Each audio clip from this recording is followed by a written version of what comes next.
Povedali, že je to technologicky najvyspelejšia loď. Povedali, že je nepotopiteľná. A keď sa potopila, nakrútili o tom film. To boli hlavné dôvody, prečo sa katastrofa Titanicu stala svetoznámou. Ale bohužiaľ toto nie je jediné veľké stroskotanie lode. A bohužiaľ vyskytli sa aj oveľa horšie prípady ako tragédia Titanicu. Jeden z nich nastal 27. apríla 1865. Parník Sultana denne prevážal cestujúcich a náklad medzi St. Louis a New Orleans. Bola to dosť veľká drevená loď s 3 palubami a bola 260 stôp dlhá a 70 stôp široká, takmer dvakrát väčšia ako basketbalové ihrisko. Loď mohla prepraviť asi 350 pasažierov, no v ten nešťastný deň na nej bolo viac ako 2000 ľudí. 23. apríla podnikal rutínu plavbu z New Orleans, keď sa niečo pokazilo. Niečo nebolo v poriadku s kotlom a tak plavidlo zakotvilo vo Vicksburgu na opravu. V prístave sa kapitán lode James Cass Mason dozvedel o výbornej príležitosti zarobiť veľa peňazí. Všetko, čo potreboval, bolo presunúť veľkú skupinu bývalých väzňov na sever. Kapitán s tým súhlasil, ale problém bol v tom, že oprava kotla si vyžiadala veľa času. Mason sa bál, že mu jeho konkurenti zoberú prácu a tak sa rozhodol vyplávať aj napriek poruche, ktorú loď mala. Namiesto veľkej opravy zaplatal diery v kotle a pozval na palubu všetkých bývalých väzňov. Takže tam bol pokazený kotol, prebytok pasažierov, nedostatok záchranných člnov a nie práve najlepšie podmienky na rieke. Kapitán tiež odmietol poslať bývalých väzňov do nákladného priestoru, takže boli všetci s obyčajnými cestujúcimi. Šance na stroskotanie lode boli veľké, ale chamtivé túžby zarobiť viac peňazí boli silnejšie. Sultana sa vydal na plavbu a 2 dní sa plavil po rieke. V tomto čase sa začala jedna z najväčších povodní v Mississippi v histórii. Rieka v dôsledku povodne zaplavila brehy a hladina vody stúpla o niekoľko metrov. Všetky stromy na brehu zmizli a z vody trčali len vrcholce. Loď sa plavila oproti tomuto silnému prúdu, takže kotol pracoval naplno. 26. apríla večer dorazil Sultana do Memphisu v štáte Tennessee a naložili ešte viac. 120 tón cukru a 200 cestujúcich. Loď bola neskutočne ťažká. O 2 hodine ráno pokazený kotol, ktorý nevydržal záťaž, náhle explodoval. Sultana bol len 7 míľ severne od Memphisu. Niekoľko ľudí v ten deň prežilo, no problém bol v tom, že cestujúci, ktorí sa snažili pred požiarom uniknúť, skočili do studenej rieky so silným prúdom. Katastrofa Sultana je považovaná za najtragickejšie stroskotanie lode v histórii Spojených štátov. Presný počet tých, ktorí neprežili, stále nie je známy. Podľa rôznych zdrojov bolo toto číslo od 961 do 1800 ľudí. Nečudujte sa, že tento príbeh takmer nikto nepozná. Tragédiu Titanicu prežilo oveľa viac ľudí a každý o nej počul. Ale Sultana sa potopila počas jednej významnej udalosti. 12 dní pred stroskotaním lode stratila krajina Abrahama Lincolna.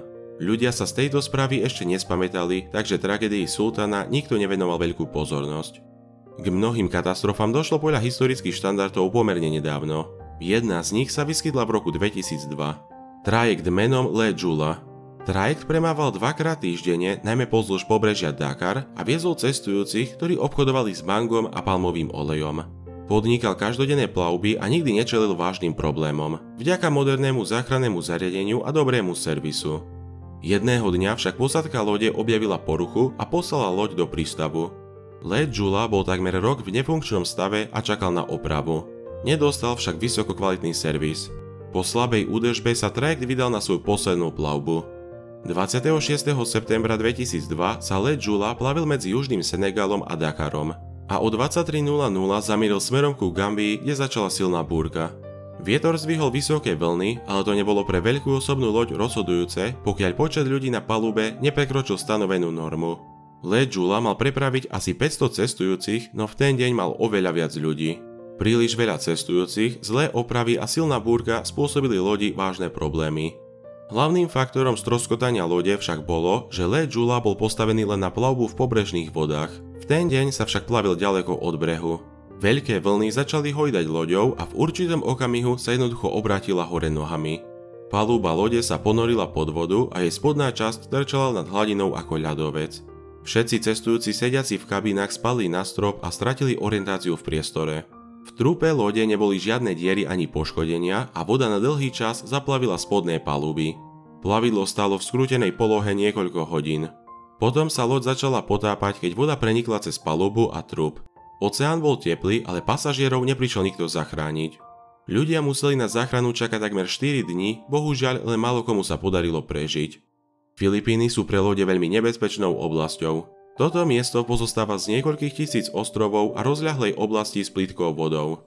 Lode môžu naraziť na plitčinu a poškodiť svoj trup útesmi a nástrahami. 20. septembra 1987 tam došlo k jednej z najstrašnejších katastrof.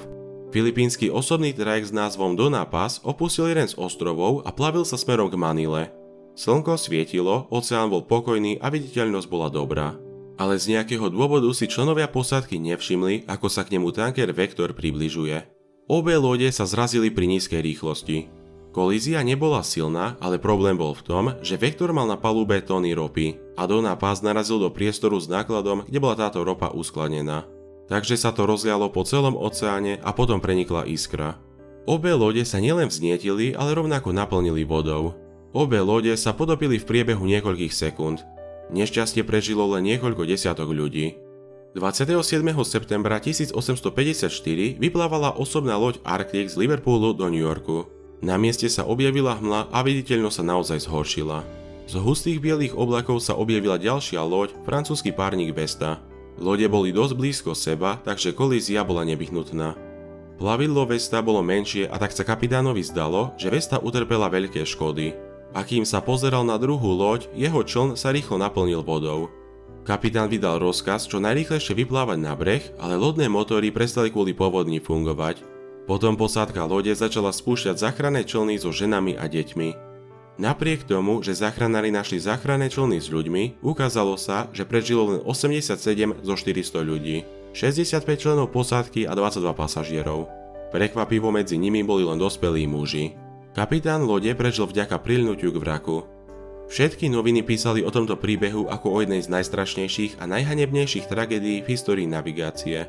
Tí, ktorí prežili, boli kritizovaní, pretože nezachránili ženy a deti a členovia posádky boli obvinení z porušenia zákona, keďže bezpečnosť cestujúcich by mala byť vyššia ako bezpečnosť námorníkov.